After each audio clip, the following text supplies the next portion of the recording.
Hey guys, so today is Wednesday. So on Monday we talked about opaque, translucent, transparent.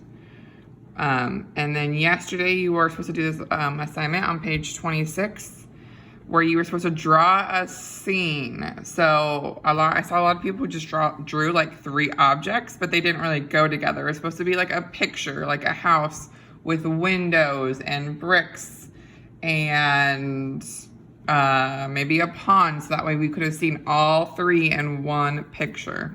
So today we're doing page 27, which is visible light, meaning visible what we can see, so the light we can actually see. And we're gonna do our warm-up first. List the colors you see in a rainbow, and then what kind of weather generally is associated with a rainbow. So when you see a rainbow, what kind of weather usually is happening or had been happening. I'm gonna give you about 45 seconds. Ready, go.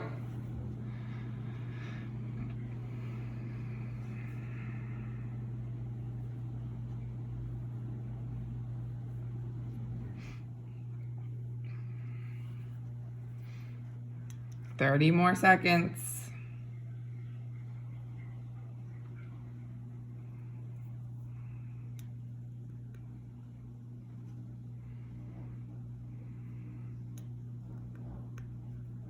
15 more seconds.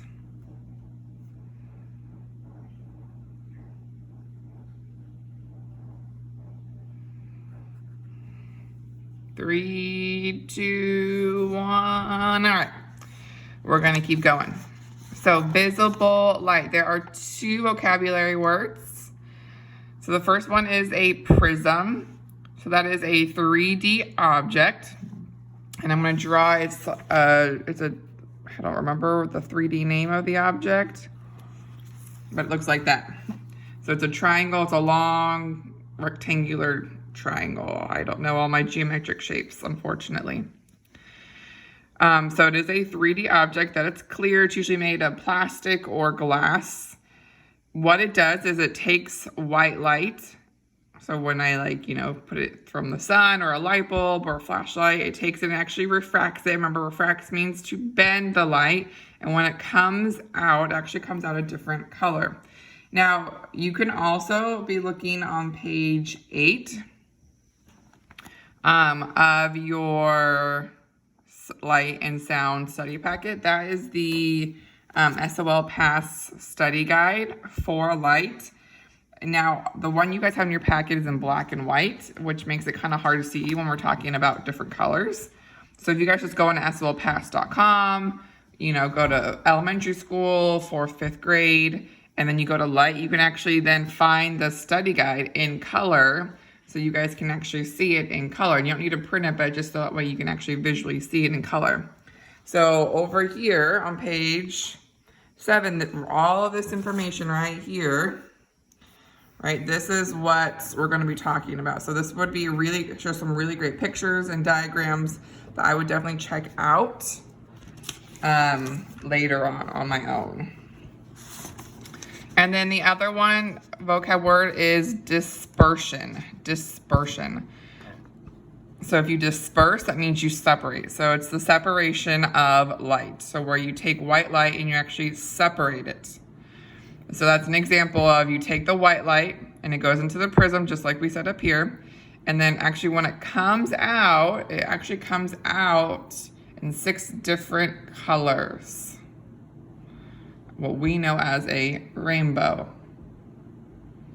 Hold on one second, guys. Ellie, sit down. Sit down.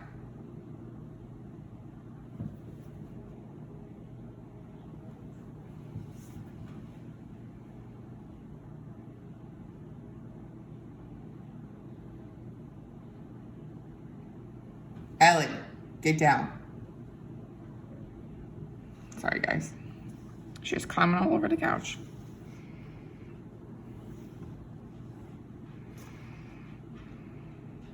Give about 10 more seconds to copy down these definitions if you need to. Again, you can always pause it right here. That way you can see it and then you can press play. Alrighty, so moving on. So blank is the name that scientists call the colors of light that make up white light. So white light is actually all six colors put together. And they travel at different wavelengths. That's what we call the visible spectrum. So visible meaning, again, we can see them, and spectrum is like a wide variety. So the colors of the visible spectrum from longest wavelength to shortest wavelength. Remember, we took notes on this last week. This is ringing the bell for anybody. We took notes on this. So from longest, we have red, orange, yellow. This is from longest wavelength to shortest. Green, blue, and it's not purple, it is actually violet. Red, orange, yellow, green, blue, violet, or what we know as Roy G. Biv. There used to be a seventh color in between blue and violet. It was called indigo. So it used to be Roy G. Biv, but they've actually decided that indigo is not a color in the visible spectrum, and they've taken it out. So just like we've talked about, remember Pluto used to be a planet.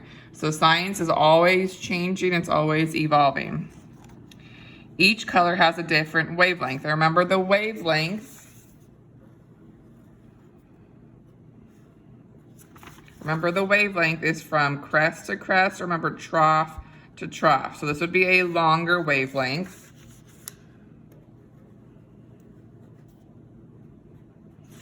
Right, where these waves are a shorter wavelength. You can tell these are a lot closer together than these ones are. So red has the longest wavelength and violet has the shortest wavelengths. So remember, the longer the wavelength, the less energy, because there's less waves in 1 second. Versus the shorter the wavelength, the more energy, because you're getting more waves in 1 second. And they usually measure in a second, like how much do you have in a second? And for us, we're like, ooh, a second's really fast. But remember, light travels super, super, super, super, super fast. So you could have millions of waves in a second. So you're wondering, well, where do we get colors like black and white? Well, black and white are not part of the visible spectrum. The color black is when all the colors of the visible spectrum have been absorbed. So all of these colors mixed together and absorbed make the color black.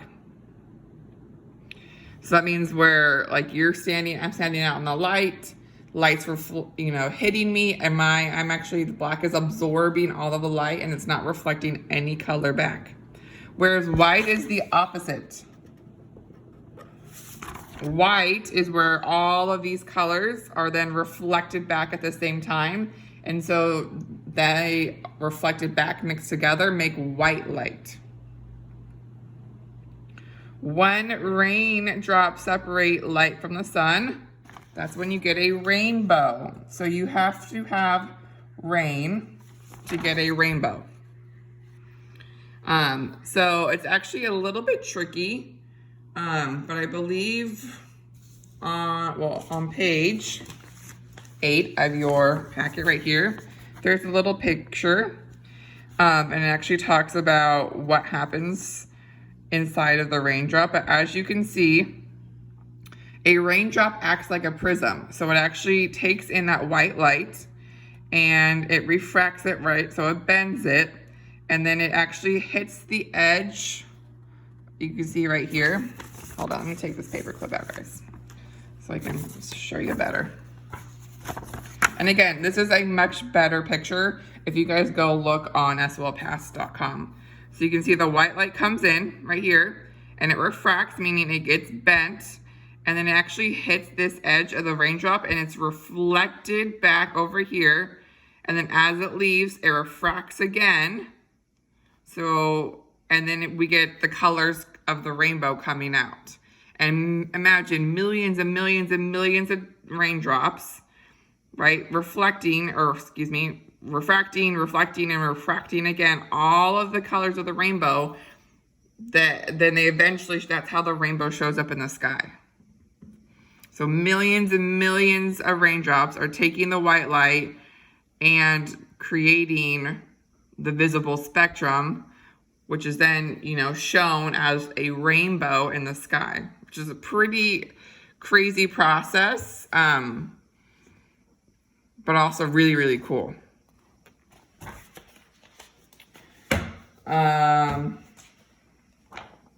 Yeah.